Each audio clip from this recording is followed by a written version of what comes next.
Soy Iria Álvarez y esto es Diario de una empresaria. Gracias por estar aquí. Marketing, negocios, reflexiones. Esta soy yo. Empezamos. Ahora me voy a meter en algo que me encantaría que explicaras, porque eres el creador de una metodología propia. Y que cuando me sorprendía mucho, porque cuando la gente me decía, ¿y a qué vas a Barcelona? Y yo le decía, pues estoy haciendo una formación en facilitación sistémica. Y la gente se quedaba así. Y yo intentaba explicarlo y era como, es que me estoy metiendo en un berenjenal. Que yo decía, bueno, yo ayudo, o sea, estoy aprendiendo técnicas para ayudar a equilibrar equipos, tal y cual. Vale. Yo lo que quiero es que me expliques qué te llevó a desarrollarla y que realmente expliques qué lo hace especial y diferente, porque yo sé que es, o sea, como la conozco, sé que es una metodología muy diferente, la sistémica. Podemos comenzar quizás con qué es y qué aporta en este momento, ¿no? Y después podemos ver un poco quizás la historia de dónde emerge esa mezcla de cosas.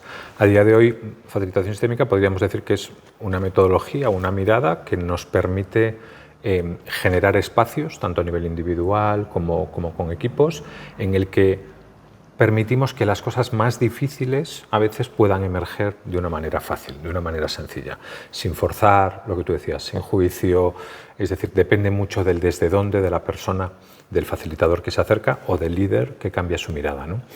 Y aquí tenemos como dos palabras que conforman un poco la metodología, ¿no? La primera palabra es la facilitación. Yo la facilitación la descubrí en el 2009, cuando salí un poco del ámbito más del sistema de empresa y me metí en el ámbito más social. Y ahí descubrí la parte de facilitación y la importancia de cómo esto afecta a una reunión, a una asamblea, a un equipo, a poder escuchar todas las voces, gestión del poder, inteligencia emocional, bueno, muchas de las cosas que hoy en día ya empiezan a estar como, oye, esto sí o sí es un básico que tenemos que aprender, pero en el 2009 era algo que estaba empezando solamente en un espacio muy alternativo, muy social. Al mismo tiempo de aquella época, yo empiezo a conectar con lo que es el mundo de la sistémica a través de la herramienta de las constelaciones, ¿no? En esa mezcla, en mí de alguna forma se empieza a unificar una parte que tiene que ver con facilitar equipos, que de aquella eran principalmente pymes. Yo ya hacía algunos temas personales porque daba clases de yoga, llevaba el tema de la meditación, entonces empiezo como a unirse una parte que tiene que ver más pues, con el cuerpo, con el yo, con el espacio, con la facilitación, con el movimiento del cuerpo, con el sentir, con utilizar el espacio, con el tema de los posits para ordenar la información. Y en ese movimiento me doy cuenta que la facilitación como tal es una herramienta maravillosa, pero que a veces le faltaba como profundidad o era difícil gestionar espacios difíciles de discusión, de trauma, de tristeza, y al mismo tiempo la sistémica era algo muy profundo, pero que era a veces como difícil de ordenar toda la información que salía ahí. Y facilitación sistémica emerge de forma natural en esa mezcla en mí de sigo facilitando y le voy dando más profundidad y veo que generando espacios, introduciendo el cuerpo como una manera de empezar a escuchar más allá de lo que pienso, qué es lo que siento, empiezan a aparecer cosas que de repente aportan un valor diferencial completamente a los equipos, ¿no? Y cuando llego en el 2015 a la gran empresa, ahí es donde de repente me doy cuenta que la sistémica desde el mundo de la constelación había intentado entrar en la gran empresa, pero había un límite, ¿no? Era demasiada información, era demasiado difícil de acoger, demasiado profundo. Y la facilitación, desde esta mirada, de repente era mucho más fácil de poder entrar, ¿no? Y ahí es donde aparece esto de que a día de hoy ya llamamos facilitación sistémica, ¿no? Y que ya realmente empezó pensando más en personas que acompañaban personas del mundo del coaching, de la facilitación, y que a día de hoy pues ya tenemos la mitad de los alumnos son casi líderes y la mitad son personas freelance que acompañan, ¿no? Entonces creo que ahí se está juntando también una comunidad como muy rica y cada vez llevo más en la mirada de, creo que es el nuevo paradigma del arte de acompañar, ¿no? Que estamos, y no solo nosotros, incluso en el mundo terapéutico, otras miradas que van apareciendo en el mercado tienen esta mirada más de sostener, de no hacer, de escuchar, de profundizar, no tanto de llevarte a objetivo, tienes que... Para mí eso cada vez más empieza a estar como en el anterior paradigma, ¿no? Pero bueno, estamos en una transición ahí, poquito a poquito. A mí me parece brutal y de hecho utilizo mucho la herramienta. Y me ha hecho sí que salir de mi zona de confort y, bueno, a veces la gente necesita así ser vapuleada un poco. Creo que el año que yo hago facilitación creo que fue un año muy complejo para mí, a todos los niveles. Y creo que sí que me ha dado una visión muy diferente, tanto a nivel personal como a nivel empresarial. Y a día de hoy te digo que inherentemente la utilizamos mucho. Incluso que a veces lo piensas y dices, vale, pero si yo vengo aquí a hacer marketing, ¿sabes? Pero al final te encuentras con situaciones familiares, personales, de incluso tomas de decisiones que dices, vale, bueno, ¿cómo puedo ayudar yo aquí en esta toma de decisión? Vamos a facilitar. Exacto. Y en cierto modo, tampoco te paras a explicarlo, porque a mí en ese momento me vienes a la cabeza tu famosa frase de cuanto menos hables, mejor. Entonces yo en ese momento me pongo, vale, vamos a facilitar y entonces entro en modo, como digo, modo mudita. Y sí que es cierto que es brutal. Después de tantos años de experiencia,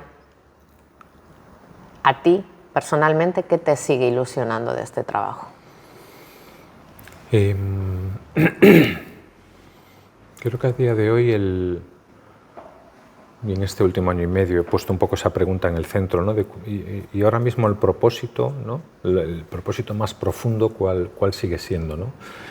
Y creo que lo que me sigue motivando es el seguir investigando esto que hablamos sobre el campo de información, sobre el invisible, ¿no? Sobre cómo nos afectan estas cosas que nos ocurren, que a veces no sabemos qué, pero que nos están pasando cosas.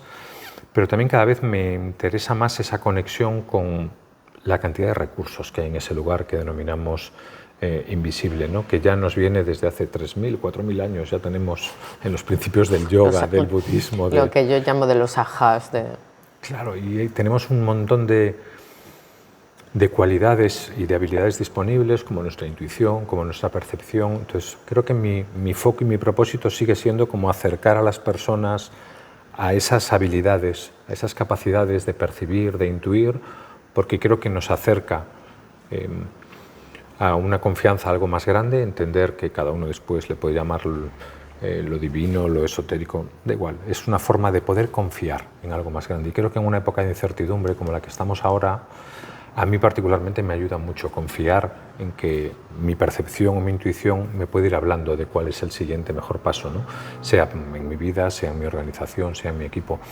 Y creo que a mí eso es una de las cosas que más me motiva, el que las personas puedan ir superando esos miedos que nos produce todo lo que está pasando en el contexto y saber que podemos tener unos anclajes internos y que tenemos los recursos internamente como seres humanos para poder transitar por lugares a veces difíciles, pero que son de grandes aprendizajes. Por lo tanto, podemos disfrutar a veces de transitar esos espacios que parecen difíciles. Sí, en vez de tomártelo como mima, estoy en la guerra de Vietnam. Exacto, ¿no? Vale, para finalizar, muchos de los que nos estarán escuchando seguramente serán líderes. Si un líder en este momento te dijera, mi equipo está bloqueado, pero no sé el por qué, ¿qué es lo primero que le invitarías a ese líder a hacer? Si la pregunta del líder fuera, mi equipo está bloqueado, quizás mi primera pregunta sería, ¿cuánto bloqueado estás tú como líder? Porque normalmente lo que proyectamos tiene que ver con cosas que me pasan a mí, ¿no? Y después sería también explorar un líder, tenemos que ver si ese líder es propietario, por ejemplo, de su equipo, o sea, de su organización, o es un middle management, es un mando intermedio de una organización. Entonces, ahí muchas veces tenemos que ver qué es lo que nos está afectando, ¿no? Cuando algo está bloqueado, siempre digo, para mí los espacios de tensión o de conflicto son espacios de energía acumulada. Algo que está bloqueado, lo interesante es ver por qué nos estamos bloqueando, porque puede ser de algo que nos estamos defendiendo, puede ser de algo que nos estamos protegiendo, pero también puede ser algo que en el momento que lo hablemos y que veamos qué es lo que hay ahí, de repente hay un montón de energía disponible para llevar a veces ese equipo hacia otro lugar, ¿no? Pero yo siempre digo, cuando proyectamos algo en los demás o en nuestra organización, si yo soy líder, hay una parte de responsabilidad que tiene que ver muchas veces con algo que me está pasando a mí, que no estoy siendo capaz de ver de mí mismo. pero lo veo en el equipo, porque lo estoy proyectando. Al final yo como líder tengo un impacto y yo siempre invito a los líderes a que, digamos, que vean un poco hacia sí mismos de, oye, ¿yo qué impacto estoy teniendo en mi organización? ¿Cuándo estoy ocupando mi lugar? ¿Desde dónde estoy ocupando mi lugar? ¿No? ¿Desde el control o desde el amor? Pues solamente a veces poner esta balanza como líder es muy interesante. Y cuando lideramos desde el control es porque tenemos miedo, ¿no? Y bueno, si superamos el miedo, quizás podamos empezar a generar espacios más amables en el que las personas se puedan sentir que ese bloqueo se va disolviendo más cariñosamente. Al final se trata de transformar el mundo. Sí, y el mundo somos un grupo de personas, por lo tanto se trata de transformarnos a nosotros, ¿no? Ahora que empezamos también con el programa este de metamorfosis que estamos creando para líderes con Xavi Costa, ¿no? Porque nos hemos dado cuenta de que los líderes a veces dentro de la organización tienen miedo a compartir lo más profundo de ellos, ¿no? Y cada vez más tenemos que generar espacios donde esos líderes puedan venir fuera de su organización, porque tienen que explorar su camino personal, ¿no? Tienen que explorar tu autoliderazgo, cómo te lideras también a ti mismo. Y eso a veces, bueno, vamos hacia ahí. Y creo que cada vez vamos a crear más espacios de este tipo. Sí, los necesitamos todos. Sí, sí. Pues muchas gracias, Bubi. Gracias a ti, Iria. Muchas gracias. Un placer. O sea, yo creo que, y esto es una reflexión mía para el final, que me he movido y el cámara se acaba de encabronar conmigo, me acaba de hacer una señal.